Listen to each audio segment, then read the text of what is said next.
So technology can be used for the gospel, which is fantastic, but the control, and the lack of privacy is already there. It's not one day going to be there where there's no privacy at all. It really is already here.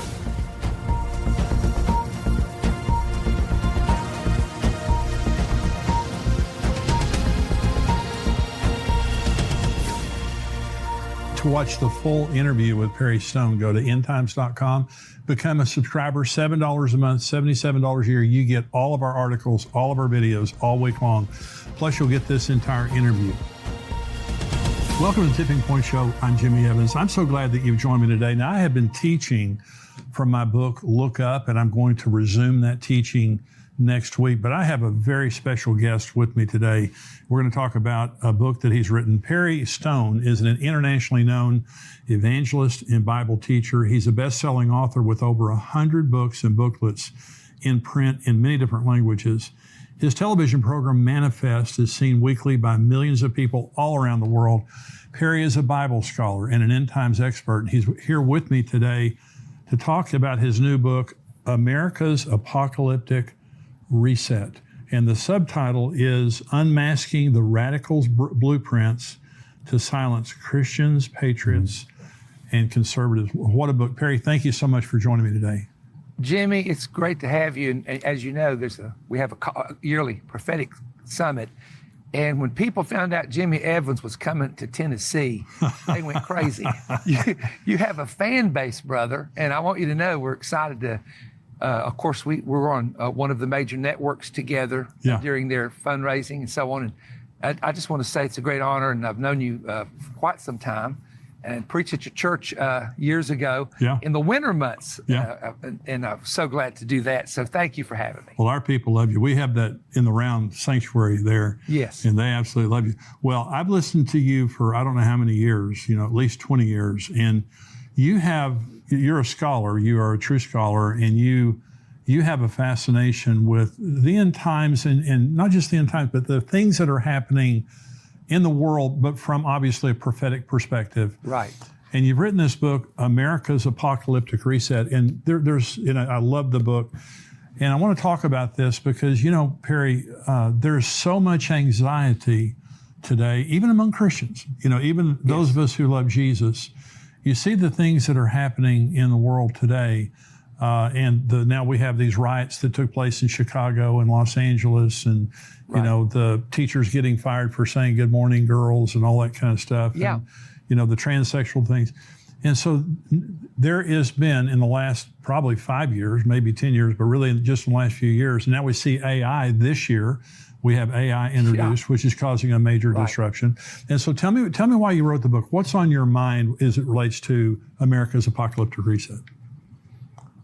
It's really interesting because I have been in ministry now for going on 47 years. Wow. And I'm not an old man yet, but I'm mature. I'm going to claim that too. There you go. We're mature. We're just maturing. I will say this, that a man just a moment ago was walking our property. He's not related to me, but his last name is Stone. He's related to Jensen Franklin. And he said, "Perry, you've been preaching this for 40 years. I've known you that long." He said, "It's really happening. Perry. Yeah. It's really happening." I want the people that watch you and I together to realize this. You've been sounding the trumpet. I have as well for many years. Yeah.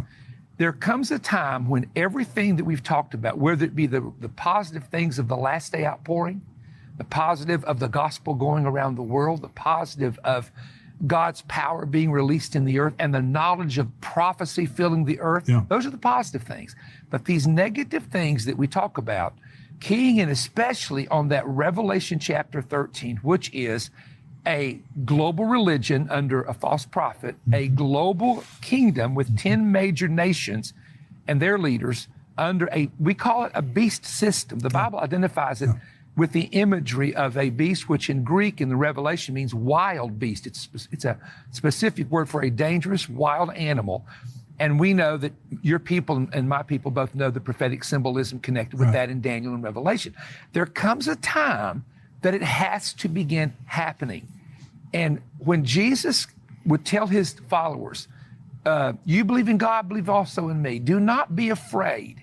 and you see the fear nots in the Bible, and you see the Lord telling people what's going to happen, but at the same time telling the people of God to not be afraid, what we have to do is we have to be alerted to the times. This is the spirit of the sons of Issachar. Yeah. In the Old Testament, this tribe is said to have known the times and the seasons that were connected to Israel and what should be going on and what should be happening.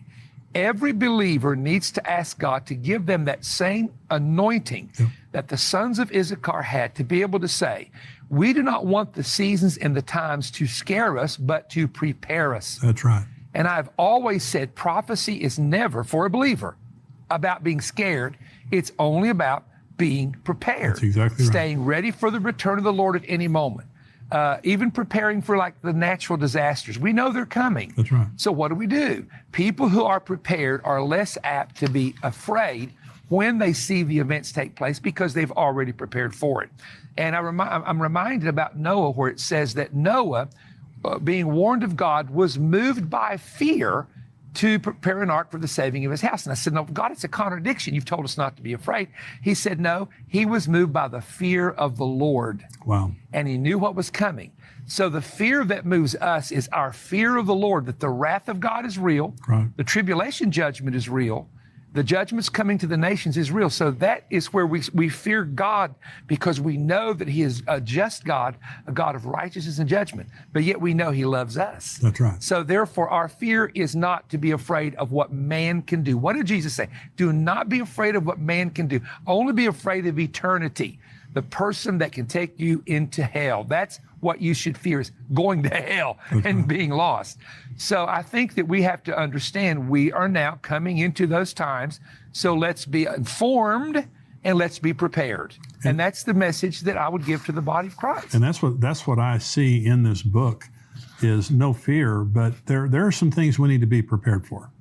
And No question. Let's start. This says ancient Babel globalism now taking effect. So talk about that. Okay. When you go into Genesis chapter 11, you find that a man by the name of Nimrod built what was called the Tower of Babel. Later in that same area in the book of Daniel is Babylon. And it was where the Babylonian Empire was formed. Now, when you look at the tower, there were several things that remind us of today. First of all, we find out that they were trying to organize a global form of government. Right. One leader that controlled all those regions of that part. First real world global government came with the tower in Genesis.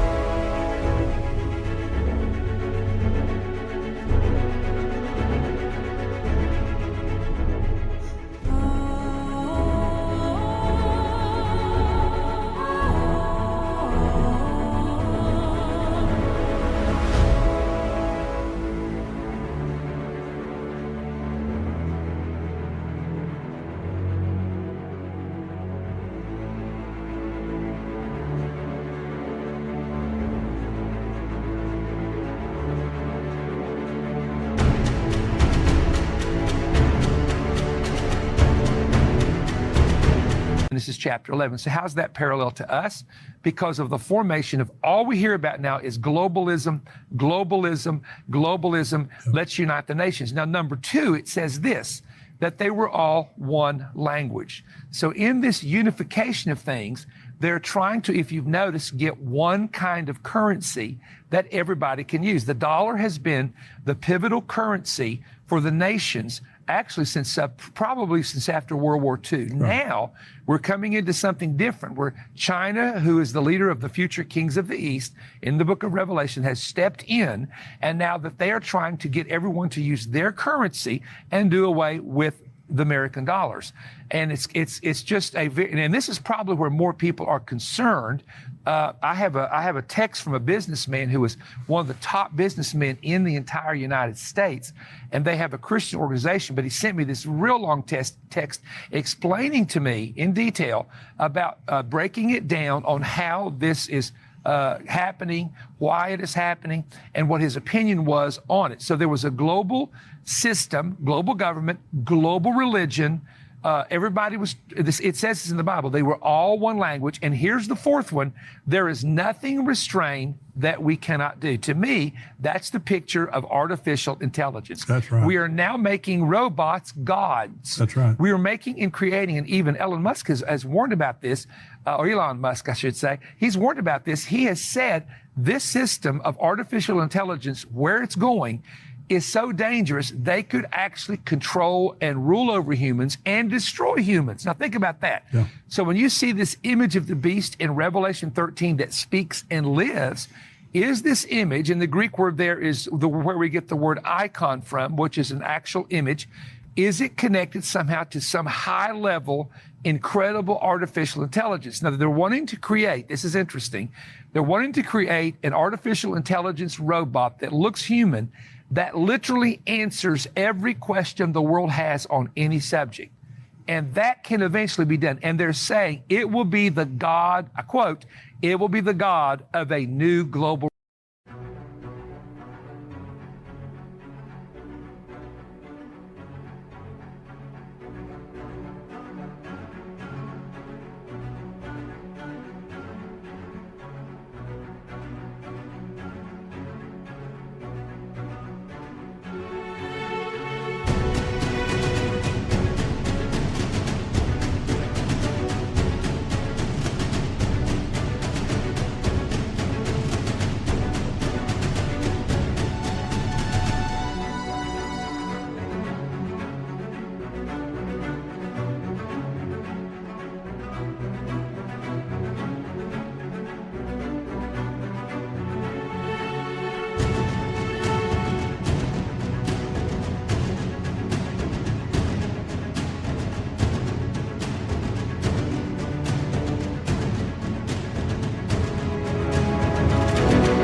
Religion. Wow. And so here's the thing. When you talk about ancient Babel, you see the preview. But what did God come down and do?